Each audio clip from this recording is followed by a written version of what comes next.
नमस्कार दोस्तों, ज्ञान तीर्थ चैनल में आपका स्वागत है। तो ये हम आपके लिए लेकर आए हैं करंट अफेयर की सीरीज़। इसमें काफ़ी सारे वीडियोस होंगे, वो आप प्लेलिस्ट में एक के बाद एक देख सकते हैं। तो यूपीपीसीएल एग्जीक्यूटिव असिस्टेंट वाले एग्ज़ाम में करंट अफेयर का वेटेज जो है करीब करीब 7 से 10 नंबर का रहता है। ठीक है। तो हम एक के बाद एक सारे करंट अफेयर देखेंगे, पिछले पूरे एक साल के, और लेटेस्ट करंट अफेयर भी देखेंगे। तो शुरू करते हैं। तो भारत के प्रधानमंत्री की विदेश यात्रा हुई थी मई 2022 में। तो प्रधानमंत्री नरेंद्र मोदी किन तीन यूरोपीय देशों की आधिकारिक यात्रा करी है? तो वो करी थी इन्होंने जर्मनी, डेनमार्क और फ्रांस की। ठीक है। तो 70वीं इंडिया और जर्मनी की डिप्लोमेटिक रिलेशन, 70 साल हो चुके हैं इंडिया और जर्मनी के डिप्लोमेटिक रिलेशन में, 1951 से लेकर 2021 तक। तो प्रधानमंत्री ने जर्मनी की यात्रा करी है, तो वो जो है 70th एनिवर्सरी भी मान रहे हैं अपने डिप्लोमेटिक रिलेशंस की। और अगला है कि G7 समूह का वर्तमान में अध्यक्ष कौन है? तो 1 जनवरी 2022 से यही जर्मनी जो है G7 समूह का अध्यक्ष है। अगला अगला पॉइंट है, इस समिट का आयोजन, अच्छा नहीं, एक सेकेंड।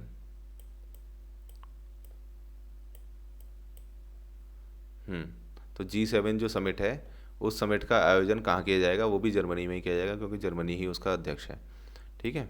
तो G7 के बारे में ये प्रश्न आ सकता है। और भारत की जो प्रधानमंत्री जी की जो जर्मनी यात्रा है, वो उसमें राजनयिक संबंधों के भारत और जर्मनी के कितने साल हो गए? 70 साल हो गए हैं। जर्मनी के चांसलर अभी कौन है? शोल्ज हैं, ओलाफ शोल्ज। ठीक है। पहले वो थी क्या नाम है, वो लेडीज़ थी, एंजेला मार्केल, लेकिन अभी वो हट गई हैं। तो अभी जो है चांसलर हैं ओलाफ शोल्ज। ठीक है। वहाँ के प्रधानमंत्री की तरह से होता है ये पद। भारत की डेनमार्क के प्रधानमंत्री की डेनमार्क यात्रा। ठीक है। तो डेनमार्क यात्रा में 75 साल हो चुकी हैं भारत डेनमार्क के द्विपक्षीय संबंधों के, 2024 में हो जाएंगे। ठीक है। तो तब ये वर्षगांठ मनाएंगे 2024 में। ठीक है। अगला प्रश्न देखते हैं,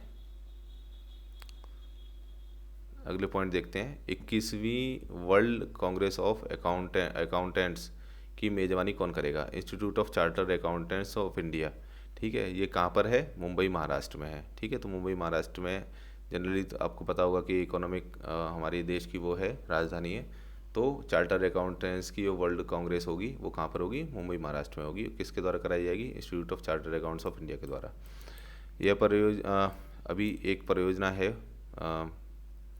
देविका परियोजना। ये किस नदी पर स्थित है? देविका नदी पर स्थित है। ठीक है। किस केंद्र शासित प्रदेश में है ये तो जम्मू कश्मीर में उधमपुर जनपद में है, जनपद में है देविका नदी, वहाँ पे परियोजना बनाई जा रही है, देविका परियोजना। ठीक है। तो ये मैं केवल वही आपको पढ़ा रहा हूँ इसमें जो कि मोस्ट इम्पॉर्टेंट चीज़ें हैं। बाकी जो मुझे लगता है कि पेपर के हिसाब से कम इम्पोर्टेंट है, वो सब मैं छोड़ता जा रहा हूँ। आप चाहें तो वीडियो पॉज करके उन्हें देख सकते हैं बीच बीच में। ठीक है। अगला पॉइंट है, प्रथम भारत गौरव पर्यटक ट्रेन यात्रा कब प्रारंभ होगी? 21 जून 2022 को प्रारंभ हो चुकी होगी ऑब्वियसली। ठीक है। तो भारत गौरव पर्यटक ट्रेन यात्रा जो है 21 जून को चालू हो रही है।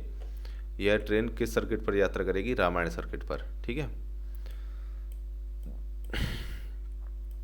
अगला है, ब्लूमबर्ग बिलियनियर्स इंडेक्स के अनुसार एशिया का सबसे अमीर व्यक्ति कौन है? गौतम अडानी। तो गौतम अडानी जो हैं वो ब्लूमबर्ग बिलियनियर्स इंडेक्स के अनुसार एशिया के सबसे अमीर व्यक्ति थे। ठीक है। अभी तो वो दुनिया के 2nd नंबर पर चल रहे हैं। हो सकता है वो चेंज होता रहता है, लेकिन ये पूछ लेते हैं किस इंडेक्स के अनुसार कितनी रैंक थी। तो गौतम अडानी जो है एशिया में सबसे अमीर व्यक्ति हो चुके हैं। खेलो इंडिया यूनिवर्सिटी गेम्स कहाँ पर हो रहे हैं 2022 के? तो बेंगलोर कर्नाटक में हो रहे हैं। ठीक है। 2022 के अप्रैल और मई में हैं। तो खेलो इंडिया यूनिवर्सिटी गेम्स हैं, तो ये कहाँ पर है? बेंगलोर कर्नाटक में। खेलो इंडिया यूनिवर्सिटी गेम्स का पहला आयोजन कहाँ पे किया गया था? उड़ीसा में, भुवनेश्वर में किया गया था 2020 में। खेलो इंडिया यूनिवर्सिटी गेम्स के दूसरे संस्करण का ऑल ओवर विजेता कौन था? दूसरे संस्करण जो बेंगलोर में हुआ उसमें विजेता कौन बना है? जैन यूनिवर्सिटी बनी है। ठीक है। तो वैसे तो जैन लोग हैं ना, बड़ा कम खाते हैं, है ना, लेकिन खेलते अच्छा है। तो ऐसे करके याद कर सकते हो, जैन यूनिवर्सिटी जो है खेलो इंडिया यूनिवर्सिटी गेम्स में टॉप पर आई है। तो अगला पॉइंट देखते हैं इम्पोर्टेंट, कि 3 मई 2022 को किसके द्वारा विश्व प्रेस स्वतंत्रता सूचकांक 2022 जारी किया गया है। तो ये काफ़ी इंपॉर्टेंट क्वेश्चन है, कई बार आ चुका है कि विश्व प्रेस स्वतंत्रता सूचकांक जो है कौन जारी करता है, रिपोर्टर्स विदाउट बॉर्डर्स जारी करते हैं। ये यूपीएससी और पीसीएस वगैरह इन एग्जाम्स में बार बार आता है।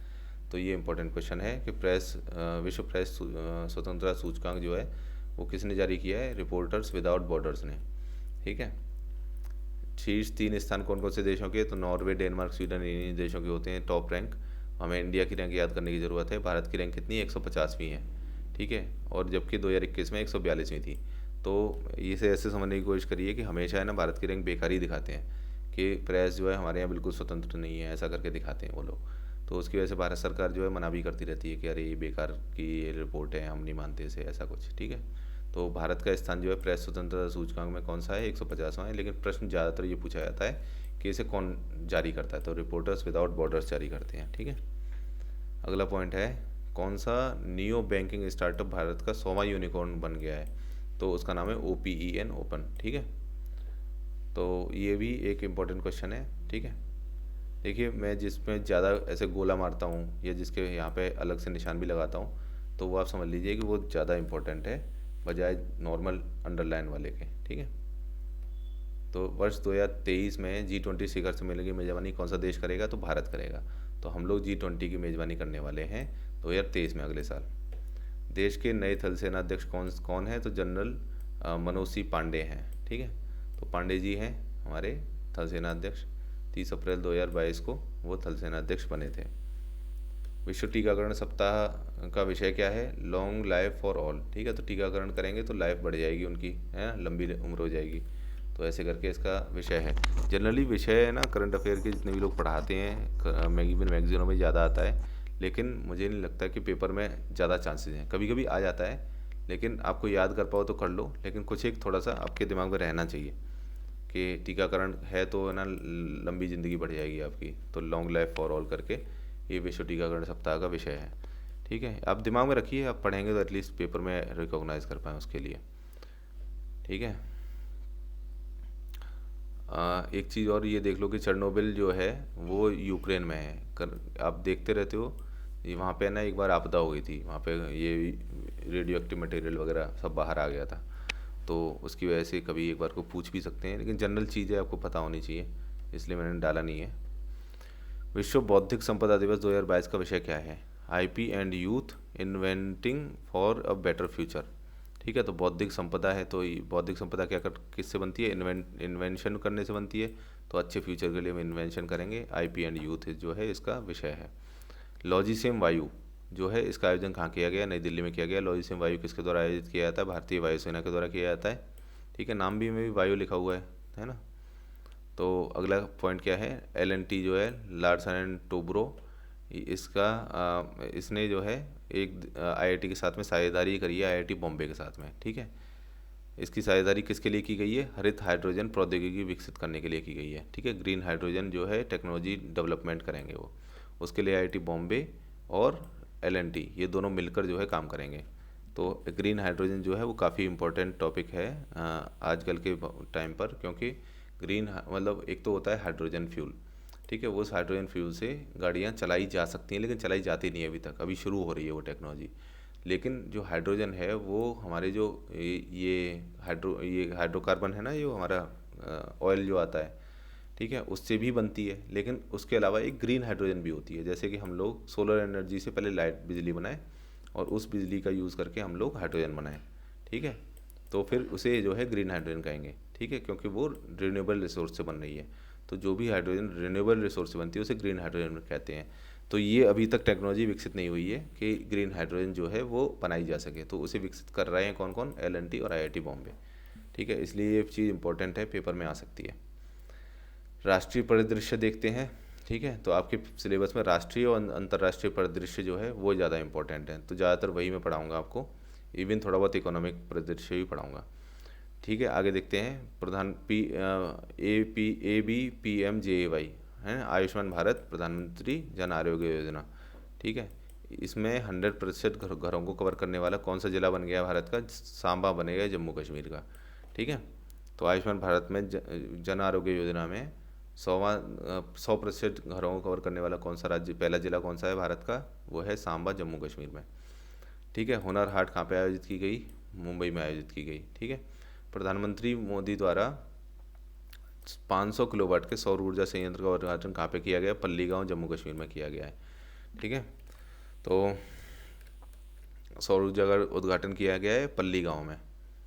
अगला पॉइंट है, भारत की पहली कार्बन न्यूट्रल पंचायत कौन बनी है, तो पल्ली ही बनी है कार्बन न्यूट्रल, क्योंकि यहाँ पे सोलर एनर्जी का संयंत्र लगा दिया उन्होंने बहुत बड़ा, तो कार्बन न्यूट्रल हो जाएगी। कार्बन न्यूट्रल का मतलब होता है कि वो जो है किसी भी तरह की ग्रीन हाउस गैस, जैसे कि क्या बोलते हैं उसे, कार्बन डाइऑक्साइड वगैरह या मीथेन या ऐसी कोई भी चीज़ जो है नहीं निकाल रही है। जैसे आप कोयले को नहीं जला रहे हो, या फिर है ना जो ये हाइड्रोकार्बन वाले फ्यूल होते हैं इन सबको नहीं जला रहे हो, तो वो जो है कैसे आप एनर्जी उत्पन्न कर रहे हो, सोलर एनर्जी से, या फिर है ना विंड एनर्जी से, या फिर हाइड्रो पावर से, तो उन सभी से आप पावर जनरेट कर रहे हो, तो वो सभी जो है कार्बन न्यूट्रल होती हैं। तो पहली कार्बन न्यूट्रल कौन सी पंचायत बना दी है भारत की, पल्ली, जम्मू कश्मीर। ठीक है। किस योजना को लोक प्रशासन में उत्कृष्टता हेतु प्रधानमंत्री पुरस्कार 2020 प्रदान किया गया है, तो उड़ान को, लोक प्रशासन बहुत अच्छा है इनका, पब्लिक एडमिनिस्ट्रेशन बहुत अच्छा है, पब्लिक एडमिनिस्ट्रेशन में इनकी बहुत अच्छी प्रैक्टिसेस की वजह से प्रधानमंत्री पुरस्कार दिया गया है। उड़ान को, उड़े देश का आम नागरिक, जिसमें छोटे छोटे जो हमारे जो वो हैं हवाई अड्डे, उनको, उनमें भी हवाई उड़ानें चलाई जाएंगी, चलाई जा रही हैं। ठीक है। तो ये रहा उड़ान को, इसमें बहुत अच्छा पब्लिक एडमिनिस्ट्रेशन के लिए बहुत अच्छा पुरस्कार मिला है, तो काफ़ी इंपॉर्टेंट है। अगला है राष्ट्रीय डाटा केंद्र, कि इसको कौन स्थापित करेगा, कौन सा राज्य, त्रिपुरा स्थापित करेगा डाटा केंद्र। तो ये सोच लो कि हमारा डाटा कहाँ जाएगा, त्रिपुरा में जाएगा, कॉर्नर में जाके, है ना, नॉर्थ ईस्ट में। अगला क्या है, किस राज्य ने स्पेस टेक फ्रेमवर्क लॉन्च किया है, तेलंगाना ने। ठीक है। तो ऑब्वियसली स्पेस टेक्नोलॉजी जो है वहाँ पे आंध्र प्रदेश वगैरह में काफ़ी हम चलाते रहते हैं अपने प्रोग्राम्स, तो वो जो है तेलंगाना ने स्पेस टेक फ्रेमवर्क लॉन्च किया है। WHO का global centre for traditional medicine की आधारशिला कहाँ पे रखी गई है, तो गुजरात में रखी गई है। ठीक है। तो कोई भी इंटरनेशनल चीज़, इंपॉर्टेंट चीज़ कहाँ पे होती है, गुजरात में, क्योंकि प्रधानमंत्री हमारे वहीं के हैं, है ना। तो global centre for global WHO global centre for traditional medicine जो है वो गुजरात में चालू किया गया है। दृष्टिबाधित लोगों के लिए भारत का पहला रेडियो चैनल कहाँ पे लॉन्च किया गया है, तो नागपुर में किया गया है। और उसका बहुत ही मज़ेदार नाम है रेडियो अक्ष। ठीक है। अक्ष का मतलब आँख होता है, या फिर एक्सिस होता है, तो जो भी हो, तो इन्होंने रेडियो अक्ष रखा है अंधे लोगों के लिए। ठीक है। और दृष्टिबाधित लोगों के लिए पहला रेडियो चैनल जो है नागपुर में चालू हुआ है। ठीक है। तो अगला कैसे भी याद कर लो आप। अगला है, किस मंत्रालय ने स्वनिधि से समृद्ध कार्यक्रम चरण 2 का शुभारंभ किया है, तो आवासन और शहरी मामलों के मंत्रालय ने किया है। तो पूछ रहे हैं किस मंत्रालय ने किया है स्वनिधि से समृद्धि। ठीक है। अपनी निधि से हम लोग बहुत अमीर हो जाएंगे, ये कार्यक्रम का चरण 2 कर दिया है आवासन और शहरी मामलों के मंत्रालय ने। ठीक है। अगला है, हाल ही में राज्य ऊर्जा और जलवायु सूचकांक SECI, ठीक है, इस किसके द्वारा जारी किया गया, नीति आयोग के द्वारा। ठीक है। तो अगर मैं आपको एक वैसे टिप्स देता हूँ, टेक्निकल टिप्स नहीं है, ठीक है, ये एक तुक्का टिप्स है। ठीक है। तो ये मैं आपको बीच बीच में याद करने की टिप्स और तुक्का टिप्स ये देता रहूँगा कुछ ना कुछ। ठीक है। तो वही अपनी स्पेशलिटी है। तो इसमें एक तुक्का टिप्स क्या है कि अगर किसी आजकल जो पेपर आ रहे हैं, ठीक है, जनरली उनमें कोई भी इंडिया का सूचकांक होता है कि राज्य ऊर्जा और जलवायु सूचकांक किसके द्वारा जारी किया गया होता है, तो जनरली जो पेपर में आते हैं उनका आंसर होता है नीति आयोग। ठीक है। आपको कुछ भी समझ में नहीं आ रहा है और तुक्का मारने का बहुत मन कर रहा है, तो आप उसका आंसर नीति आयोग ही लगाइए। ठीक है। तो most of the time 90% of times जो है ये सही हो जाएगा आपका। तो राज्य ऊर्जा और जलवायु सूचकांक कौन जारी करता है, नीति आयोग जारी करता है। ठीक है। इस सूचकांक में शीर्ष स्थान पे कौन सा है, तो गुजरात है भाई, हैं, क्योंकि वहाँ पे ऊर्जा और जलवायु जो है बहुत बढ़िया है गुजरात में। ठीक है। बड़े राज्यों में उत्तर प्रदेश का स्थान कौन सा है, 13वां स्थान है। ठीक है। तो 13 का नंबर तो आपको पता ही है कितना अच्छा होता है। तो यूपी का जो स्थान है वो जो है जलवायु और ऊर्जा में हमारा 13वां स्थान है बेचारों का। ठीक है। तो ये हमको याद करना है, तो ये याद करना चाहिए, यूपी का स्थान हमेशा याद रखना चाहिए, पहला भले ही याद हो या नहीं हो। केंद्र शासित प्रदेश में इसका सूचकांक पहला इस सूचकांक में पहला स्थान किसका है, चंडीगढ़ में है, चंडीगढ़ का है। तो चंडीगढ़ तो सबको पता है कि बहुत अच्छी जलवायु है वहाँ पे, है ना। तो ऐसे ही गुजरात में भी उन्होंने काफ़ी कोशिश की है और उन्होंने जलवायु जो है अपनी अच्छी कर ली है, ऊर्जा और जलवायु।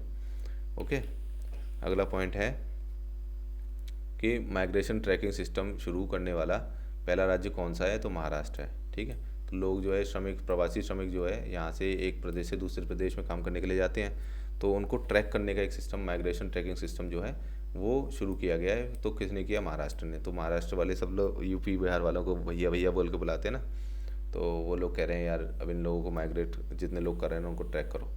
तो ऐसे करके हम याद कर सकते हैं कि महाराष्ट्र वाले जो है माइग्रेशन ट्रैकिंग सिस्टम चला रहे हैं। ठीक है, ये मैं जिस तरह से बता रहा हूँ वो ऐसे ज़रूरी नहीं ऐसे हो। ठीक है, वो याद करने का तरीका है। अगला क्या है, भारत का पहला स्किल इंडिया इंटरनेशनल सेंटर कहाँ लॉन्च किया गया है, तो स्किल इंडिया जो है भुवनेश्वर उड़ीसा में किया गया है। तो आप एक तरह से, मैं कैसे याद करता हूँ कि भारत में जो है स्किल, जो हाथ से काम करने वाला जो स्किल जो होता है कपड़े वपड़े बनाने का, तो वो बड़ा बढ़िया है अपने यहाँ इंडिया में। तो वो जो है इधर ईस्ट के जो प्रदेश हैं जैसे छत्तीसगढ़, झारखंड, उड़ीसा, इन्हीं में जो है हाथ हाथ के कपड़े वपड़े बुनते हैं बहुत अच्छे अच्छे। तो स्किल इंडिया इंटरनेशनल सेंटर जो है कहाँ पे बना दिया है, उड़ीसा भुवनेश्वर में बना दिया है, कौशल विकास संस्थान। ठीक है, अगला पॉइंट क्या है, हर गांव में पुस्तकालय वाला देश का पहला जिला कौन सा बन गया है, तो जामताड़ा झारखंड बन गया है कि जिसके हर गांव में ये पुस्तकालय है। ठीक है, जामताड़ा झारखंड। वैक्यूम आधारित सीवरेज जो है उसका बेस सीवरेज अपनाने वाला भारत का पहला शहर कौन सा बन गया है, तो आगरा उत्तर प्रदेश बन गया है। तो जो लोग आगरा में रहते हैं उनको तो पता ही है कि यहाँ पे जो है जो ट्रक आते हैं और वैक्यूम से सीवरेज को साफ़ करके ले जाते हैं। तो पहला वैक्यूम आधारित सीवरेज बेस्ड कौन सा बन गया है शहर, आगरा बन गया है। तो आगरा में थोड़ी बहुत सफाई भी हो रही है इसी वजह से। अगला है smart cities smart urbanisation conference. ठीक है, इसका आयोजन कहाँ किया गया है, तो सूरत गुजरात में किया गया है। तो क्योंकि सूरत वाले लोग बहुत स्मार्ट होते हैं तो स्मार्ट सिटीज़ और स्मार्ट अर्बनाइजेशन कर रहे हैं। वैसे भी सूरत जो है बहुत साफ़ सुथरा शहरों में से है, बहुत स्मार्ट शहर है, तो आप ऐसे भी याद कर सकते हो। इसका आयोजन कहाँ किया गया है तो हमने देख लिया। इंडिया स्मार्ट सिटीज़ अवार्ड्स की अवार्ड्स प्रतियोगिता 2020 का सर्वश्रेष्ठ शहर कौन सा घोषित किया गया है, तो सूरत और इंदौर, ये दोनों ही सबसे ज़्यादा साफ़ शहर हैं भारत के। ठीक है, बहुत ज़्यादा साफ़ सफाई रहती है वहाँ पे, सूरत और इंदौर में।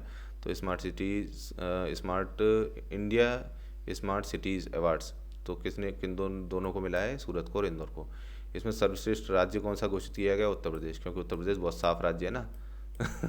ठीक है ना, तो समझ गए सब लोग। तो प्रतियोगिता का सर्वश्रेष्ठ राज्य घोषित किया गया उत्तर प्रदेश। तो ये सर्वश्रेष्ठ आ गया, इसलिए हमको याद करना इंपॉर्टेंट है, पेपर में आ सकता है।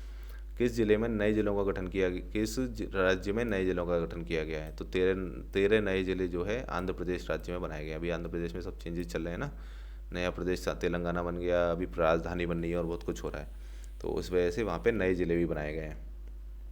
ठीक है, तो 13 नए ज़िले बनाए गए हैं आंध्र प्रदेश में। हाल ही में चैम्पियंस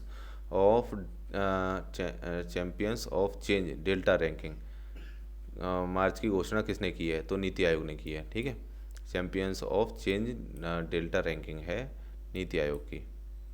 तो देखा, एक और रैंकिंग हमको मिल गई नीति आयोग की।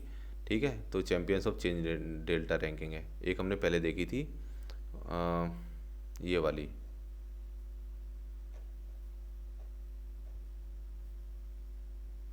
कौन सी है, चलो आप देख लेना।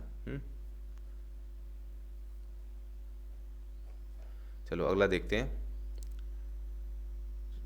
हाँ, ये champions of delta change ranking वाले में टॉप 5 में जो भी रहे हैं उनमें फर्स्ट सेकंड देख लेते हैं। तो पूर्णिया बिहार जो है ये नंबर 1 पर है और चित्रकूट उत्तर प्रदेश जो है सेकंड नंबर पर है। तो उत्तर प्रदेश का तो आपको हर एक चीज़ याद रखनी है। तो चित्रकूट जो है सेकंड नंबर पे है और पूर्णिया जो बिहार में है वो फर्स्ट नंबर पर है। अगला पॉइंट, विधानसभा चुनाव कब आयोजित किए गए, 10 फरवरी से लेकर 7 मार्च 2022 तक आयोजित किए गए। अभी तो काफ़ी पुरानी न्यूज़ हो गई है, तो अभी शायद पेपर में डेट नहीं पूछी जाए, एक बार को पूछ सकते हैं, इसलिए मैंने ये डाल दिया। उत्तर प्रदेश विधानसभा चुनाव कितने चरणों में आयोजित किया हुआ था, 7 चरणों में हुआ था। जल्दी जल्दी देख लेते हैं। लगातार दूसरे कार्यकाल हेतु गोवा के प्रधानमंत्री मुख्यमंत्री कौन बन गए, तो प्रमोद सावंत बन गए हैं। ठीक है, प्रमोद सावंत हैं। तो राखी सावंत कहाँ पर रहती है, महाराष्ट्र में, तो प्रमोद सावंत रहते हैं गोवा में। ठीक है, तो याद कर लो। अगला पॉइंट है, जिनको पहले से याद है उनको कोई ज़रूरत नहीं है। किस संस्था द्वारा डार्कथॉन 2022 का आयोजन किया गया, तो नारकोटिक कंट्रोल्स ब्यूरो द्वारा किया गया है। ठीक है, तो नारकोटिक्स जो चीज़ है वो ड्रग्स से रिलेटेड होती है। तो ड्रग्स लेके लोग एकदम डार्क में चले जाते हैं ना, तो डार्क थॉन जो है वो नारकोटिक कंट्रोल ब्यूरो ने मतलब उसने आयोजित की थी। ठीक है। एनसीबी यानी यही नारकोटिक कंट्रोल ब्यूरो द्वारा डार्क थॉन का आयोजन कहाँ किया गया था, तो नई दिल्ली में किया गया था। ठीक है। तो जितने भी लोग ड्रग्स लेके नई दिल्ली, मुंबई है ना, या फिर क्या पंजाब, ये तीन ही जगह सुनते हैं हम लोग ज़्यादा ड्रग्स लेते हैं, तो उसमें से इन तीनों जगह से एक ही जगह की जाएगी, नई दिल्ली में। ठीक है। तो ऑब्वियसली नारकोटिक कंट्रोल ब्यूरो का हेडक्वार्टर वगैरह भी वहीं कहीं होगा, तो उन्होंने कर दिया है ना। किस राज्य में कैंसर की रोकथाम के लिए प्रत्येक जिले में होप एक्सप्रेस की शुरुआत की जाएगी, तो महाराष्ट्र में की जाएगी। तो आपने पहले भी सुना होगा कि महाराष्ट्र में कैंसर रोगी बहुत ज़्यादा लोग पाए जाते हैं, क्योंकि वहाँ के पानी में कई गाँव में जो है कैंसर से रिलेटेड चीज़ें मिल चुकी हैं। ठीक है। तो कैंसर की रोकथाम के लिए होप एक्सप्रेस शुरू कर रहे हैं, कहाँ पे, महाराष्ट्र में। नई दिल्ली में स्माइल परियोजना का प्रारंभ किसने किया था, तो केंद्रीय सामाजिक न्याय और अधिकारिता मंत्री डॉक्टर वीरेंद्र कुमार ने स्माइल परियोजना का आयोजन किया था। तो स्माइल परियोजना मेरे हिसाब से बहुत अच्छी परियोजना है, क्योंकि ट्रांसजेंडर व्यक्तियों के कल्याण के लिए व्यापक पुनर्वास की केंद्रीय योजना है। ठीक है। और भिक्षुकों के व्यापक पुनर्वास के लिए केंद्रीय योजना है। ठीक है। तो जो लोग ट्रांसजेंडर होते हैं, भीख मांगते हैं, तो उन लोगों को मेन स्ट्रीम में लाने के लिए स्माइल परियोजना है, उनके चेहरे पे एक स्माइल आ जाएगी। ठीक है। तो ये सामाजिक न्याय वाले मंत्री ही करेंगे, डॉक्टर वीरेंद्र कुमार ने इसे लागू किया। तो स्माइल परियोजना जो है उसे याद रखिए कि ये इसकी फुल फॉर्म क्या है, support for marginalise individuals for livelihood and enterprise. ठीक है। तो वो पैसा कमा पाएँ और अपनी कंपनी वगैरह कुछ खड़ी कर पाएँ, उसके लिए जो मार्जिनलाइज्ड इंडिविजुअल हैं, यानी कि ट्रांसजेंडर या फिर भिखारी, उन लोगों के लिए स्माइल परियोजना, उनके चेहरे पे स्माइल लाने के लिए भारत सरकार के केंद्रीय सामाजिक न्याय विभाग ने मंत्रालय ने चालू की है। ठीक है। अगला है कार्बन कैप्चर एंड यूटिलाइजेशन के लिए किसकी स्थापना की जा रही है, राष्ट्रीय उत्कृष्टता केंद्र की स्थापना की जा रही है। तो ये केंद्र कहाँ पे स्थापित किए जाएंगे, तो आईआईटी बॉम्बे में, मुंबई में, और जेएनयू नहीं, Jawaharlal Nehru centre for advance scientific research Bangalore में। ठीक है। तो यहीं पे सबसे बढ़िया बढ़िया इंस्टीट्यूट हैं, बॉम्बे और बेंगलोर में। तो वहाँ पर जो है carbon capture and utilisation, carbon को जो है हम लोग पकड़ लेंगे और उसका यूज़ करेंगे। ठीक है। तो कहाँ पर करेंगे, आईआईटी बॉम्बे में करेंगे और बेंगलोर में करेंगे। ठीक है। वहीं पे ज़्यादा गंदगी फैल रही है आजकल, बहुत वाहन चलते हैं वहाँ पे। पर्वतमाला परियोजना की घोषणा कहाँ पे की गई, पर्वतमाला योजना की घोषणा जो है बजट 2022-23 में इस साल की गई है। ठीक है। अच्छा, अगला पॉइंट है, भारत की किस सुरंग को विश्व की सबसे लंबी राजमार्ग सुरंग के रूप में Guinness the book of world records में दर्ज किया गया, तो अटल टनल को किया गया, सबसे लंबी राजमार्ग सुरंग है ये। ठीक है। राजमार्ग। अगला है, किस दर्रे से गुजरती है, परम इंपॉर्टेंट क्वेश्चन है, रोहतांग दर्रे से गुजरती है। इसे याद नहीं करोगे तो पेपर में बहुत कबाड़ हो जाएगा। ठीक है। तो रोहतांग दर्रा जो है वो अटल टनल जो है वहाँ से होकर गुजरती है। ठीक है। तो मैं ऐसे कैसे याद करता हूँ कि रोहित जो है वो एक लड़के का नाम होता है, और अटल जो टनल है वो भी एक आदमी का नाम पे है। ठीक है। तो ये जो है आराम से इस दर्रे से गुजरती है, रोहतांग दर्रे से। ठीक है। किस आईआईटी द्वारा एक अंतर अनुशासित जल प्रबंधन और नीति केंद्र की स्थापना की जा रही है, तो आईआईटी मद्रास के द्वारा की जा रही है। इसके द्वारा किस नाम से एक अंतर अनुशासनिक जल प्रबंधक एवं नीति केंद्र स्थापित किया गया है, एक्वा मैप नाम से। तो ये इंपॉर्टेंट है कि एक्वा मैप जो है वो जल प्रबंधन के लिए एक मैप बनाया गया, नीति क्या कहते हैं, जल प्रबंधन नीति के अंतर्गत। तो ये किस आईआईटी ने बनाया है, आईआईटी मद्रास ने बनाया है, साउथ वालों ने। तो मैं कैसे याद करता हूँ कि जनरली आपने सुना होगा कि जो मद्रास या फिर ये है चेन्नई में पानी की कमी हो जाती है, तो उनको पानी की नीति, पानी का जल प्रबंधन अच्छा करना पड़ेगा ना, तो वो एक्वा मैप बना रहे हैं, ऐसे करके मैंने याद किया है। ठीक है। किस राज्य सरकार द्वारा ओपन एयर क्लासरूम प्रोग्राम शुरू किया गया, वेस्ट बंगाल द्वारा किया गया। ठीक है। वेस्ट बंगाल वाले जो है ओपन एयर में क्लासरूम में बैठेंगे। इस प्रोग्राम का क्या नाम है, पर्याय शिक्षालय इसका नाम है। मानव तस्करी रोकने के लिए किस राष्ट्रव्यापी अभियान का प्रारंभ किया गया, ऑपरेशन आहट। ठीक है। याद करना बहुत आसान है ना। तो मानव तस्करी हो रही है ना, तो लड़कियों को आएगी किसी गंदे आदमी की आहट, है ना। आहट से वैसे भी हम लोग सोचते हैं ना, आहट एक सीरियल आता था, हम लोग डर जाते हैं, है ना। मानव तस्करी के नाम से भी है ना, लड़कियां डर जाती हैं। तो वैसे करके हम याद कर सकते हैं, राष्ट्रव्यापी अभियान चालू किया है ऑपरेशन आहट नाम से। ठीक है। उनकी आहट नहीं आने देंगे वो हम लोग। इस अभियान को किसके द्वारा प्रारंभ किया गया, रेलवे सुरक्षा बल के द्वारा किया गया है। तो वही करेंगे, ठीक है। मानव तस्करी नहीं करने देंगे, रेलवे सुरक्षा बल वाले मानव तस्करी को रोक लेंगे। केंद्रीय मंत्री डॉक्टर मनसुख मांडविया ने किस सार्वभौमिक टीकाकरण कार्यक्रम की शुरुआत की है? सघन मिशन मिशन इंद्रधनुष 4.0 की करी है। वैसे मोस्ट प्रोबेबली पेपर में नहीं आएगा, लेकिन मिशन इंद्रधनुष किससे रिलेटेड है? ये टीकाकरण से संबंधित है, ये आपको याद रखना है। उसका चौथा पार्ट जो है अब चालू किया गया है। अगला पॉइंट, मिशन इंद्रधनुष प्रारंभ कब किया गया था? तो 2014 को किया गया था, है ना। और 2022 में चौथा उसका पार्ट जो है अब फिर से लागू किया गया है, ठीक है। 25 दिसंबर किसका बर्थडे होता है? हमारे पूर्व प्रधानमंत्री अटल बिहारी वाजपेयी का। तो उनके बर्थडे पर मिशन इंद्रधनुष 2014 में चालू किया था। मोदी जी ने जैसे ही जिस साल आए उन्होंने उसी साल चालू कर दिया। तो ऐसे करके इसे याद किया जा सकता है, ठीक है। संत श्री रामानुजाचार्य की 216 फीट ऊंची प्रतिमा कहाँ पर स्थापित की गई है? हैदराबाद में। यूपीएससी 2022 में ये क्वेश्चन आया था, ठीक है। तो आप देख सकते हो, तो ये इंपॉर्टेंट क्वेश्चन है कि संत रामानुजाचार्य से संबंधित सारी चीज़ इंपॉर्टेंट है। तो 216 फीट की स्टैचू ऑफ इक्वलिटी नाम की इनकी मूर्ति है, इसे हिंदी में समता मूर्ति भी बोलते हैं। ये 5 लौह से निर्मित है। स्वर्ण, चांदी, तांबा, पीतल, जस्ता, ठीक है, इनसे बनी हुई है। और बैठी हुई विश्व की ये सबसे ऊंची प्रतिमा है, ठीक है। और सेकंड नंबर पे कौन सी? ये दूसरी सबसे ऊंची प्रतिमा है, इसका स्टैचू ऑफ इक्वलिटी। और सबसे ऊंची प्रतिमा जो है वो कहाँ पर है? ग्रेट बुद्धा की, थाईलैंड में, 302 मीटर ऊंची है, सबसे नंबर 1 पे। हमारी जो है सेकंड नंबर पे है स्टैचू ऑफ इक्वलिटी। किसकी है? संत रामानुजाचार्य की है।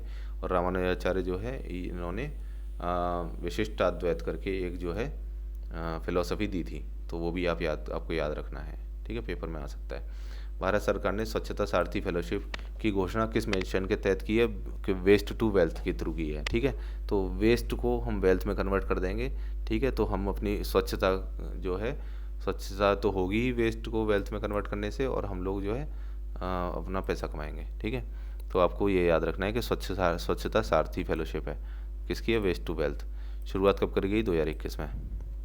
गणतंत्र दिवस परेड 2022 में सर्वश्रेष्ठ झांकी किस प्रदेश की चुनी गई? तो ऑब्वियसली उत्तर प्रदेश की चुनी जाएगी, मतलब हमेशा नहीं चुनी जाती है, इस बार चुनी गई है, इसीलिए हम याद कर रहे हैं, ठीक है। वैसे पेपर में किसी में आई नहीं है अभी तक, आ सकता है, चांसेस हैं। 35वां राज्य ये क्या नाम है इसका? ONORC योजना, ठीक है। ONORC है one nation one ration card, ठीक है। वन राष्ट्र वन राशन कार्ड योजना है। इसे ONORC को कौन सा लागू करने वाला देश का 35वां राज्य कौन सा बन गया? छत्तीसगढ़ बन गया है, ठीक है। तो छत्तीसगढ़ जो है लेटेस्ट राज्य है जिसने इसे अपने यहाँ लागू किया है, one nation one ration card, ठीक है। केसर बाउल परियोजना मेघालय के अलावा और किस राज्य से संबंधित है? अरुणाचल प्रदेश से। तो हमारा जो केसर है वो जनरली जम्मू एंड कश्मीर में सबसे ज़्यादा केसर जो है वो पैदा किया जाता है। तो उसके अलावा जो है ये मेघालय में भी पैदा किया जा रहा है और अरुणाचल प्रदेश में भी। तो केसर सैफरन बाउल या केसर बाउल नाम से परियोजना निकाली गई है, ठीक है। तो कहाँ पर है? मेघालय में है और अरुणाचल प्रदेश में है, ठीक है। तो आपको ये नॉर्थ ईस्ट का एक बार को मैप आपको जल्दी से दिखा देता हूँ। ये वेस्ट बंगाल है, ठीक है, ऐसे करके। यहाँ पर आता है सिक्किम, ठीक है। यहाँ पे आता है असम, ठीक है, ऐसे करके कुछ शेप है असम की। असम के नीचे यहाँ पे आता है मेघालय, और असम के ऊपर की यहाँ पे आता है इस जगह पे अरुणाचल प्रदेश, ठीक है। उसके बाद में असम से टच हुए 3 प्रदेश हैं, एक यहाँ पर है, एक उससे नीचे है और एक उसके नीचे है, ठीक है। तो ये है क्या कहते हैं उसे, नागालैंड, मणिपुर और मिज़ोरम। और यहाँ पर एक है ऐसे तिरछा सा, वो त्रिपुरा। ये सारे टच हो रखे हैं इससे, असम से। तो ये असम है, ठीक है, ये अरुणाचल प्रदेश है, ये नागालैंड, मणिपुर, मिज़ोरम है, ये त्रिपुरा है, ये मेघालय है। तो जो ये सैफरन बाउल है ये इस मेघालय में हो रहा है एक जगह पे यहाँ पे, और अरुणाचल प्रदेश में हो रहा है यहाँ पे, ठीक है, इन 2 जगहों पर है। तो आपको ये याद रखने हैं। नॉर्थ ईस्ट की सारी स्टेट आप याद कर लीजिए, इंपॉर्टेंट है। भारत सरकार ने मध्य प्रदेश में कितने स्थानों का नाम बदलने की मंजूरी प्रदान की है? तो 3 राज्यों के नाम बदलने की मंजूरी प्रदान की है, ठीक है, मध्य प्रदेश ने, ठीक है। तो ये मुझे ज़्यादा इंपॉर्टेंट नहीं लगा, आप एक बार पढ़ लो। होशंगाबाद नगर को नर्मदापुरम रख देंगे क्योंकि नर्मदा वहीं से होकर जाती होगी, है ना। शिवपुरी को कुंडेश्वर धाम और बाबई को माखन नगर, ठीक है। तो बस ये हो गया।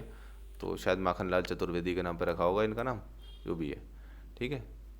अगला क्या है? किस धाम को तीर्थ यात्रा, कायाकल्प और आध्यात्मिक विरासत प्रसाद योजना के अंतर्गत शामिल किया गया है? तो पुनौरा धाम बिहार को शामिल किया गया है, अगला है प्रसाद योजना कब शुरू की गई थी? 2014-15 में शुरू की गई थी प्रसाद योजना। ठीक है,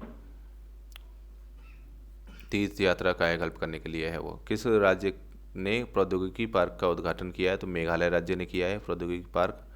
तो हम लोगों ने ऊपर पढ़ा भी था कि नॉर्थ ईस्ट में जो है डाटा सेंटर बन रहा है, ऐसे ही नॉर्थ ईस्ट में प्रौद्योगिकी पार्क भी बन रहा है। ठीक है, मेघालय में। अगला पॉइंट है, इस रिपोर्ट के अनुसार, कौन सी रिपोर्ट है?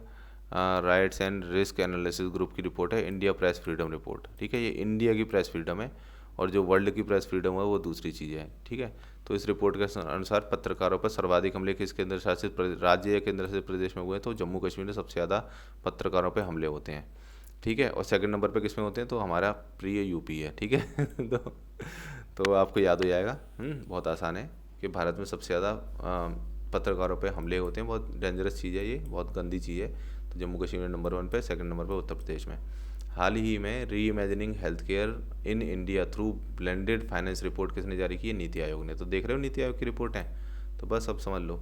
ठीक है, री imagining health care in India through blended finance. Sustainable development goal 3 किससे संबंधित है? अच्छे स्वास्थ्य और कल्याण से। ठीक है, तो सारे सस्टेनेबल डेवलपमेंट गोल जो है हमें याद कर लेने चाहिए। तो 3 पूछ रहे हैं पेपर में, कुछ भी पूछ सकते हैं। ठीक है, तो सस्टेनेबल डेवलपमेंट गोल जो है वो आप मेरे चैनल की कम्युनिटी पोस्ट पे देखिए, मैंने सारे सस्टेनेबल डेवलपमेंट गोल डाल दिए हैं। और अगर आप कमेंट करेंगे तो उनको याद करने का तरीका भी मैं सारे के सारे जितने भी 17 के 17 हैं वो मैं आपको डाल दूंगा। ठीक है, तो आप कमेंट में डालिए कि आपको अगर चाहिए सस्टेनेबल डेवलपमेंट गोल सारे, तो मैं एक छोटा सा वीडियो लेके शॉर्ट्स या कुछ आपके मैं डाल दूंगा, आप देख लीजिएगा। अगला पॉइंट है, किस डिवीज़न को, सारे याद करने, पेपर में कुछ भी पूछ लेते हैं। ठीक है, किस डिवीज़न ने 100वीं टेक्सटाइल ट्रेन संचालित की है? तो मुंबई सेंट्रल पश्चिमी रेलवे ने की है। तो ऑब्वियसली मुंबई वगैरह उस वाले एरिया में टेक्सटाइल की काफ़ी सारी कंपनियां हैं। तो 100वीं टेक्सटाइल ट्रेन कहाँ पे चालू हुई है? मुंबई सेंट्रल में हुई है। ठीक है, पश्चिमी रेलवे में। इसका संचालन कहाँ से कहाँ किया गया है? तो चलथन से शंकरैल में किया गया है। ठीक है, अगला पॉइंट है, पहली टेक्सटाइल ट्रेन कब उद्घाटन किया गया था? सितंबर 2021 में किया गया था। राष्ट्रीय सिंगल विंडो क्लियरेंस सिस्टम, इसके साथ एकीकृत होने वाला पहला केंद्र शासित प्रदेश कौन बना है? जम्मू कश्मीर बना है। ठीक है, सिंगल विंडो क्लियरेंस सिस्टम कर रहे हैं सारी जो भी अपनी सरकारी जो वो होती है ना सेवाएं, उनके लिए। किस राज्य ने पहली पवन हाइब्रिड यानी सोलर हाइब्रिड परियोजना शुरुआत की है? तो ऑब्वियसली गुजरात ने की होगी, आप समझ ही गए। ठीक है, तो ये जो है ऊर्जा और जो चीज़ थी ना उसमें सबसे आगे चलती है हमेशा गुजरात, क्योंकि हमारे प्रधानमंत्री वहीं के हैं। और बढ़िया बढ़िया परियोजना जो है ना वो सब कहाँ पे चलाते हैं? गुजरात में ही चलाते हैं। तो आप याद रख लो, बहुत सारे क्वेश्चन का आंसर गुजरात रहता है ऐसे टाइप के। ठीक है, तो विंड सोलर हाइब्रिड या ऐसी कोई भी एडवांस टेक्नोलॉजी जो है साफ़ सुथरा चीज़ों की ऊर्जा और क्लीननेस, ये 2 चीज़ों की कहाँ पे रहती है? गुजरात में रहती है हमेशा। यह परियोजना किसके द्वारा विकसित की गई है? रिन्यू ग्रीन सॉल्यूशंस के द्वारा की गई है। किस मंत्रालय द्वारा दवाइयों की होम डिलीवरी के लिए योजना शुरुआत की गई है? तो केंद्रीय रक्षा मंत्रालय की है। तो कर रहे हैं दवाइयों की होम डिलीवरी। ठीक है, लेकिन कर कौन सा मंत्रालय है? रक्षा मंत्रालय। इसलिए मुझे लगता है पेपर में ये पूछा जाना चाहिए। ठीक है, तो इसकी योजना का नाम क्या है? तो उस योजना का नाम है सेहत। सेहत की फुल फॉर्म क्या है? Services E health assistance and teleconsultation. ठीक है, तो ये कौन सी मंत्रालय कर रहा है? कि रक्षा मंत्रालय कर रहा है। ठीक है, स्वास्थ्य मंत्रालय नहीं कर रहा है, रक्षा मंत्रालय कर रहा है दवाइयों की होम डिलीवरी की योजना सेहत। अगला पॉइंट है कि भारत सरकार के गृह मंत्रालय ने राष्ट्रपिता महात्मा गांधी के कुल्हड़ों से बने भित्ति चित्र का अनावरण कहाँ पे किया था? तो साबरमती रिवर फ्रंट अहमदाबाद गुजरात में किया है। प्रधानमंत्री पंजाब में ऑब्वियसली ये हमारे राष्ट्रपिता कहाँ के थे? गुजरात के थे। तो साबरमती के संत तूने कर दिया कमाल, तो साबरमती फ्रंट में उनकी कुल्हड़ों से भित्ति चित्र बनाया गया है। पंजाब विधानसभा चुनाव 2022 के लिए किस चुनावी शुभंकर का अनावरण किया गया? तो शेरा का किया गया है। ओ शेरा, ओ मंडे शेरा, है ना। तो पंजाब वाले तो से बोलेंगे ओ शेरे, तो वो शेरा है उनका चुनावी शुभंकर। लेकिन ये खबर पुरानी हो चुकी है, जनवरी 2022 की है, एक बार को आ सकता है, देख लेना, है ना। निपर का पूर्ण रूप क्या है? National institute of pharmaceutical education and research. ठीक है, किस राज्य में पहली बार मालगाड़ी पहुंची? ठीक है, पहली बार मालगाड़ी पहुंची, वहाँ पे मालगाड़ी नहीं होती थी। तो मणिपुर है। तो मैंने बताया कि नागालैंड, मणिपुर, मिज़ोरम, ठीक है, त्रिपुरा, असम, अरुणाचल प्रदेश और मेघालय और सिक्किम यहाँ पर है। ठीक है, और वेस्ट बंगाल ऐसे है। ठीक है, तो वो सब आपको बता रखा है। तो ये कहाँ पर पहली बार मालगाड़ी कहाँ पहुँची है, तो मणिपुर में पहुँची है। ठीक है, तो ये है मणिपुर। ठीक है, तो मणिपुर में पहुँची है पहली बार मालगाड़ी, क्योंकि बहुत ही सुदूर एरिया है ना, पहाड़ी एरिया है, उसकी वजह से। दक्षिण मैबुआंग में किस जिले को पहला ODF प्लस गांव घोषित किया गया है, तो मिजोरम को किया गया है।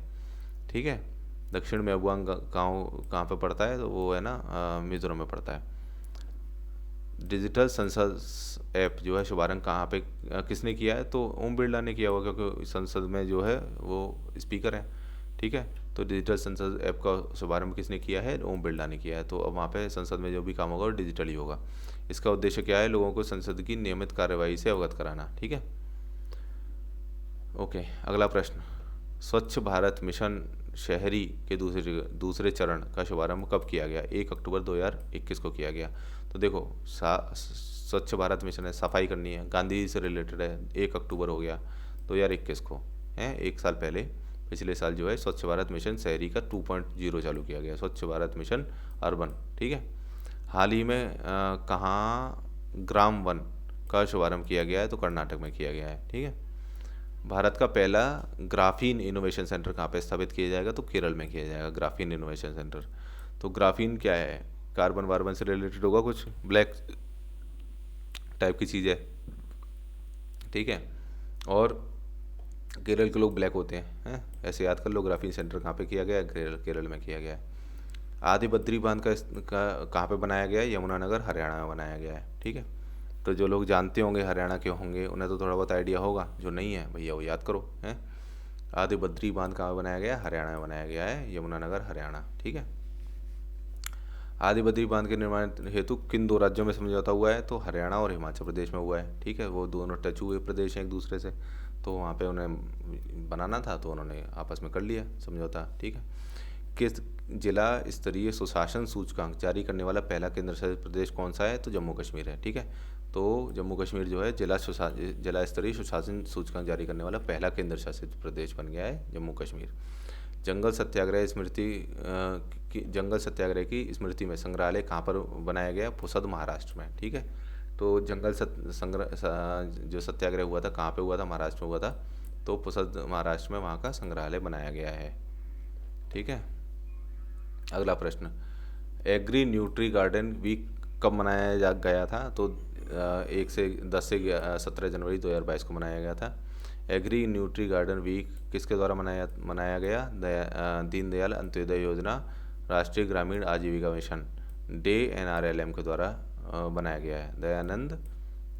दीनदयाल अंत्योदय योजना नेशनल रूरल लाइवलीहुड मिशन। ठीक है, तो डे NRLM के द्वारा एग्री न्यूट्री गार्डन वीक मनाया गया है जनवरी 2022 में।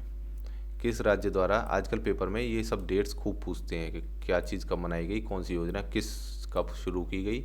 ठीक है, ये डेट्स वगैरह एग्जैक्ट डेट नहीं तो एटलीस्ट मंथ तो आपको पता ही होना चाहिए। ईयर आपको, जैसे कोई योजना 2021 में लागू हुई है तो पिछले साल हुई है, 2 साल पहले हुई है, वो सबकी ईयर भी याद कर लेनी चाहिए, पेपर में खूब पूछते हैं। ठीक है, अगला प्रश्न है, किस राज्य सरकार ने चिंतामणि पद्य नाटकम का मंचन पर प्रतिबंध लगा दिया, तो आंध्र प्रदेश ने लगा दिया। ठीक है, तो नाम भी ऐसा ही है जैसे साउथ का हो, है ना, तो चिंतामणि पद्य नाटकम है, इसका जो है मंचन जो है प्रतिबंध कर दिया गया है आंध्र प्रदेश के द्वारा। यह नाटक किसके द्वारा लिखा गया है, तो कल्लाकुरी नारायण राव के द्वारा लिखा गया है। ठीक है, नाम भी ऐसा ही है, साउथ इंडियन, तो आंध्र प्रदेश वालों ने ये इस पर रोक लगा दी है। किस पुलिस ने पहला पॉडकास्ट किस्सा खाकी का लॉन्च किया, तो दिल्ली ने किया। तो दिल्ली जो है, दिल्ली पुलिस काफ़ी क्रिएटिव टाइप की पुलिस है। ठीक है, तो ऐसी कोई भी इंटरेस्टिंग क्रिएटिव चीज़ जो है कौन लॉन्च करता है, तो वो दिल्ली लॉन्च करती है। खादी के कपड़े से बना विश्व का सबसे बड़ा राष्ट्रीय ध्वज कहाँ प्रदर्शित किया गया, जैसलमेर में किया गया है। मुझे लगता है काफ़ी इंपॉर्टेंट पेपर क्वेश्चन है, आप पेपर में आ भी सकता है एक बार को। ठीक है, तो इसे याद कर लीजिए, खादी के कपड़े से बना हुआ विश्व का सबसे बड़ा राष्ट्रीय ध्वज कहाँ प्रदर्शित किया गया, जैसलमेर में। ठीक है जी, अगला है CICT का पूर्ण रूप क्या है, केंद्रीय शास्त्रीय तमिल संस्थान। ठीक है, केंद्रीय शास्त्रीय तमिल संस्थान CICT। इंडिया स्किल्स राष्ट्रीय प्रतियोगिता, ठीक है, में 3 शीर्ष विजेता कौन कौन से रहे हैं, तो उड़ीसा, महाराष्ट्र और केरल रहे हैं। उत्तर प्रदेश जो है 13वां स्थान। ठीक है, तो हम लोग स्किल के मामले में ये जो है इंडिया स्किल्स वाली जो प्रतियोगिता है ये वाली, ठीक है, स्किल्स वाली प्रतियोगिता में यूपी जो है 13वें स्थान पर रहा है बेचारा। और मैंने तो बताया कि स्किल का जो मेन सेंटर कहाँ पर बनाया गया है, उड़ीसा में एक कॉलेज बनाया गया ना, वो भी याद कर लो, ठीक है। नंबर 1 पे उड़ीसा और 13वें नंबर पे हम बेचारे, है ना। अगला क्या है, ठीक है, वाइब्रेंट गुजरात ग्लोबल समिट 2022 की थीम क्या है, आत्मनिर्भर गुजरात से आत्मनिर्भर भारत, ठीक है। तो ये vibrant global Gujarat global summit ये हमेशा होती रहती है, बहुत वर्षों से चला आ रहा है, तो आपको याद भी होगा, थोड़ा बहुत आइडिया होगा ही। देश का पहला खिलौना निर्माण सेंटर कोप्पल टॉय क्लस्टर का शिलान्यास कहाँ पे किया गया, कोप्पल कर्नाटक में किया गया, नाम भी कर्नाटक का टाइप का ही सही है, कोप्पल, ठीक है, तो आपको याद हो जाएगा। यूपी सरकार ने किस जिले के 4 गांव को राजस्व गांव घोषित कर दिया है, बहराइच जिले के कर दिया है, इंपॉर्टेंट क्वेश्चन है, प्लीज़ इसे याद करने की कोशिश करिए। 4 गाँव को राजस्व गांव घोषित कर दिया गया बहराइच को, बहराइच जिले के। पूर्वोत्तर के किन 3 राज्यों को जोड़ने वाली पहली जनशताब्दी एक्सप्रेस ट्रेन का शुभारंभ किया गया है, तो नॉर्थ ईस्ट के किन राज्यों को जनशताब्दी एक्सप्रेस जोड़ेगी, तो असम, मणिपुर और त्रिपुरा को करेगी, ठीक है, असम, मणिपुर और त्रिपुरा, ठीक है। अगला है केवड़िया रेलवे स्टेशन का नाम बदलकर क्या कर दिया गया है, तो एकता नगर कर दिया गया है। तो ये क्वेश्चन इंपॉर्टेंट होते हैं, ठीक है, जैसे कि झांसी का नाम चेंज करके हैं रानी लक्ष्मीबाई कर दिया गया है ना, या कुछ भी जैसे चेंज होता है तो पेपर में आता है। तो केवड़िया रेलवे स्टेशन का नाम अब जो है एकता नगर कर दिया गया है। राष्ट्रीय मेट्रो जल परियोजना वाला पहला शहर जो है कोच्चि है, ठीक है। तो ये जो भी मेट्रो से संबंधित बढ़िया ऐसे टाइप की क्रिएटिव कुछ योजना चालू होती है तो वो जनरली कोच्चि केरल में होती है। कोच्चि मेट्रो जो है काफ़ी अच्छी मेट्रो है, ठीक है। महाकाली नदी पर पुल निर्माण के लिए भारत ने किस देश के साथ में समझौता किया, नेपाल से। तो जो महाकाली नदी है वो नेपाल से इंडिया में आके बहती है, तो वहाँ पे पुल का निर्माण जो है वो नेपाल के साथ ही किया गया भारत ने समझौता, ठीक है। महाकाली नदी का पुल निर्माण कहाँ पर होगा, धारचूला में होगा, ठीक है, नाम भी बड़ा मज़ेदार सा है, धारचूला, ठीक है। महाकाली नदी को और किस नाम से जाना जाता है, काली या शारदा नदी के नाम से जाना जाता है, ठीक है। तो ये इम्पोर्टेंट है चीज़, ये पेपर में आ भी सकता है, और ये क्या कहते हैं नेपाल में है, नेपाल से होकर इंडिया में आती है, ये सब हम याद कर सकते हैं। अगला प्रश्न, केंद्रीय मंत्री डॉक्टर जितेंद्र सिंह ने कहाँ पर भारत के पहले ओपन रॉक संग्रहालय का उद्घाटन किया, तो हैदराबाद में किया है, ठीक है। तो ये इंपॉर्टेंट क्वेश्चन है मेरे हिसाब से, तो ये आप याद करके रखिए कि ओपन रॉक, भारत का पहला ओपन रॉक संग्रहालय जो है हैदराबाद में है। केंद्रीय मंत्री डॉक्टर जितेंद्र सिंह ने किन शहरों के लिए भूकंप जोखिम मानचित्र जारी किए हैं, लखनऊ और देहरादून के लिए, ठीक है। ये सारे इंपॉर्टेंट शहर हैं अपने यूपी या फिर क्या बोलते हैं उत्तराखंड। किस राज्य में 572 किलोमीटर लंबी राष्ट्रीय राजमार्ग परियोजना का उद्घाटन या शिलान्यास किया गया, तो उत्तर प्रदेश में किया गया है, ठीक है। तो यूपी में राष्ट्रीय राजमार्ग परियोजना की 572 किलोमीटर लंबी योजना का शिलान्यास जनवरी में किया गया है उत्तर प्रदेश में। इस परियोजना से उत्तर प्रदेश के कौन कौन से जिले लाभान्वित होंगे, तो कौशाम्बी, अयोध्या और बस्ती जिले लाभान्वित होंगे। बड़े राज्यों में प्रत्येक संसदीय निर्वाचन क्षेत्र के लिए चुनाव का खर्चे की सीमा कितनी है, तो 95 लाख रुपए है। ये आपको याद होना चाहिए कि संसद में, ठीक है, चुनाव को खर्च करने के लिए कितने रुपए की सीमा होती है, 95 लाख रुपए होती है संसद में, यानी एमपी बनने के लिए, ठीक है। और ये बड़े राज्यों में है, ठीक है, बड़े राज्यों में ज़्यादा पैसा खर्च कर सकते हैं, ठीक है। पहले 70 लाख थी, अब बढ़ा के 95 लाख कर दी गई, ये इंपॉर्टेंट है। प्री और मेज दो सब चीज़ों के हिसाब से इंपॉर्टेंट होती है, तो ये याद कर लेनी चाहिए। छोटे राज्यों में जो है वो 75 लाख रुपए है, ठीक है, थोड़ी कम है, 20 लाख रुपए कम है, पहले वो 54 लाख थी, तो ये बढ़ा दी गई है। अभी ये नेता वगैरह चाहते हैं कि ये और भी ज़्यादा बढ़ा दिया है ताकि हम खूब पैसा उड़ाएं, है ना।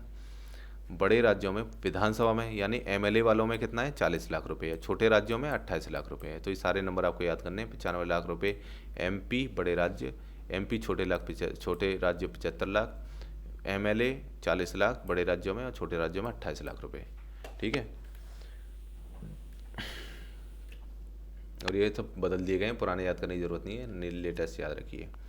सार का पूर्ण रूप क्या है, smart cities and academia towards action and research. तो ये है सार की फुल फॉर्म, ठीक है। दिल्ली शिक्षक विद्यालय कहाँ स्थापित किया जाएगा, तो बक्करवाला गांव दिल्ली में किया जाएगा। दिल्ली शिक्षक विश्वविद्यालय, ठीक है, टीचरों के लिए विश्वविद्यालय बनेगा कहाँ पर, बक्करवाला गांव दिल्ली में। अगला प्रश्न है कि उड़ीसा में कौन सा जिला बाल विवाह मुक्ति हो गया है, तो गंजाम जिला है। किस जिले इसके लिए कौन से कार्यक्रम की स्थापना की गई है, निर्भया कढ़ी की स्थापना की गई है, ठीक है, कार्यक्रम की। तो हम जो है बाल विवाह नहीं करवाएंगे, निर्भया कढ़ी, ठीक है। तो आप कढ़ी बनाने की ज़रूरत नहीं पड़ेगी आपको, क्योंकि आप निर्भय हो जाओ, आपकी शादी नहीं हो रही है, ठीक है। हमारे यहाँ शादियों में कढ़ी बनती है ठीक है। कि प्रधानमंत्री मोदी ने किस नदी पर बने स्टील ब्रिज का उद्घाटन किया, तो बराक नदी पर किया, ठीक है। बराक नदी कहाँ पर बहती है, ये नॉर्थ ईस्ट में जो स्टेट है ना, उन स्टेटों में ऐसे ऐसे ऐसे होकर बहती है बराक नदी, ठीक है। तो स्टील ब्रिज जो है नरेंद्र मोदी ने उद्घाटन किया स्टील ब्रिज का, तो बराक नदी पे किया। मैं आपको एक हिंट भी बता देता हूँ कि जो भी चीज़ मोदी जी उद्घाटन करेंगे, समझ लीजिए पेपर के हिसाब से इम्पोर्टेंट है, ठीक है। जनरली पेपर में अगर कभी पूछा भी जाता है फलानी चीज़ का उद्घाटन किसने किया है, तो वैसे तो आपको याद रखना चाहिए हर एक योजना का, लेकिन कुछ भी समझ में नहीं आ रहा हो तो प्रधानमंत्री मोदी जी लगा सकते हो, ठीक है। कुछ भी नहीं समझ में आ रहा, तुक्का मारना ज़रूरी है तब, हैं। अच्छा, तो ये जो स्टील ब्रिज बन रहा है बराक नदी पर, ये किन किन से सिलचर और इम्फाल, इन दोनों के बीच में यातायात को आसान बनाएगा। अगला प्रश्न है, सबसे अधिक ODF गाँव के संदर्भ में शीर्ष राज्य कौन सा है। ओपन डिफिकेशन फ्री, यानी कि खुले शौच मुक्त गांव जो है उन सबसे ज़्यादा किस में है, तो तेलंगाना में है। तो तेलंगाना वाले जो है वो सुधर गए हैं, वो अब खुले में शौचालय नहीं करते। वैश्विक व्यापार दिवस, वैश्विक परिवार दिवस, ग्लोबल फैमिली डे कब मनाया जाता है, 1 जनवरी को मनाया जाता है।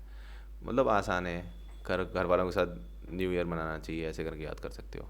कौन सा राज्य देश का पहला 100% LPG युक्त और धुआं मुक्त राज्य बन गया, तो हिमाचल प्रदेश बन गया है, ठीक है। तो पहाड़ी राज्य है, लेफ्ट मतलब नॉर्थ में भारत के, तो वो 100% LPG से चल रहा है और धुआं वहाँ पे बिल्कुल नहीं करते, ठीक है। जम्मू कश्मीर का पहला दूध गाँव किसे घोषित किया गया है, जेरी बस्ती को किया गया है ना। तो टॉम एंड जेरी में तुम देखते होगे, टॉम एंड जेरी वो दूध पीता रहता है ना, जेरी, तो वही है, ठीक है। तो जम्मू कश्मीर का जेरी बस्ती जो है वो पहला दूध गाँव घोषित कर दिया गया है। तो ऐसे करके याद कर सकते हो आप। भारत का पहला जियोलॉजिकल पार्क बनाया जाएगा कहाँ पर, जबलपुर मध्य प्रदेश में, ठीक है। तो भारत का पहला जियोलॉजिकल पार्क बनाया जाएगा जबलपुर मध्य प्रदेश में, ठीक है। तो ये जबलपुर मध्य प्रदेश में जो पार्क बनाया जा रहा है किस नदी के किनारे, नर्मदा नदी के किनारे। तो सबको पता है मध्य प्रदेश में नर्मदा नदी होकर बहती है। वर्तमान में निर्माणाधीन सेला सुरंग के माध्यम से किन 2 स्थानों के मध्य संपर्क सुनिश्चित होगा, गुवाहाटी असम और तवांग अरुणाचल प्रदेश, ठीक है। तो सेला सुरंग जो है वो असम और अरुणाचल प्रदेश इन दोनों के बीच में है, ठीक है। निर्माणाधीन है वो अभी। लिविंग रूट ब्रिज, पुल कहाँ पर होते हैं, मेघालय में होते हैं। ये बहुत इंपॉर्टेंट क्वेश्चन है, ठीक है। ये बार बार पूछा जाता है, वे GK में भी पूछ सकते हैं और करंट अफेयर में भी पूछ सकते हैं। तो देखिए ये मैंने सब बताए थे नॉर्थ ईस्ट के सारे प्रदेश, ठीक है। ये नॉर्थ ईस्ट है पूरा, तो यहाँ पर मेघालय है नॉर्थ ईस्ट में, ठीक है। और यहाँ पर असम है, ऐसे करके, ठीक है जी। और यहाँ पे अरुणाचल प्रदेश है, क्या है, नागालैंड, मणिपुर, मिज़ोरम, ठीक है। मिज़ोरम यहाँ पे है, मणिपुर यहाँ पे है, नागालैंड यहाँ पर है और त्रिपुरा यहाँ पर है, ठीक है। तो ये ख़त्म हो गया, यहाँ कुछ नहीं है, यहाँ पे जो है बांग्लादेश है, ऐसे करके, ठीक है जी। अगला प्रश्न, उत्तर प्रदेश सरकार ने झांसी रेलवे स्टेशन का नाम क्या कर दिया, वीरंगना लक्ष्मीबाई रेलवे स्टेशन। तो ये सब याद रखना, पेपर में आ भी चुका है ये ऑलरेडी। अगला प्रश्न, भारतीय सेना ने किस राज्य में क्वांटम प्रयोगशाला की स्थापना की है, तो कहाँ पर करी है, मध्य प्रदेश में की है, ठीक है। नवाचार उपलब्धियों पर संस्थानों की अटल रैंकिंग में किस को लगातार तीसरी बार प्रथम स्थान प्राप्त हुआ, तो IIT मद्रास को हुआ है, ठीक है। अटल रैंकिंग में किस राज्य में नरेंद्र मोदी मार्ग नामक सड़क का उद्घाटन हुआ है, तो सिक्किम में हुआ है, ठीक है। नरेंद्र मोदी मार्ग जो है कहाँ पर बना रहे हैं, सिक्किम में बना रहे हैं। बड़े फैन है सिक्किम वाले मोदी जी के। सोराई इको टूरिज्म जोन जो है किस राज्य में स्थापित किया जा रहा है, तो ये किया जा रहा है उत्तराखंड में, ठीक है। तो यहाँ पर जो है हमारा राष्ट्रीय परिदृश्य हमने ख़त्म कर लिया। अब अगले वीडियो में अंतर्राष्ट्रीय परिदृश्य और बाकी सारी चीज़ें करेंगे। तो आप जो है इस चैनल को सब्सक्राइब कर लीजिए और ये पूरी प्लेलिस्ट आप देख लीजिए, आपके सारे करंट अफेयर वगैरह सब यहाँ पे कवर हो जाएंगे एग्ज़ाम के हिसाब से, जितने भी इम्पोर्टेंट हैं। तो आप इसे शेयर करिए हमारी वीडियो को और सब्सक्राइब करिए। धन्यवाद।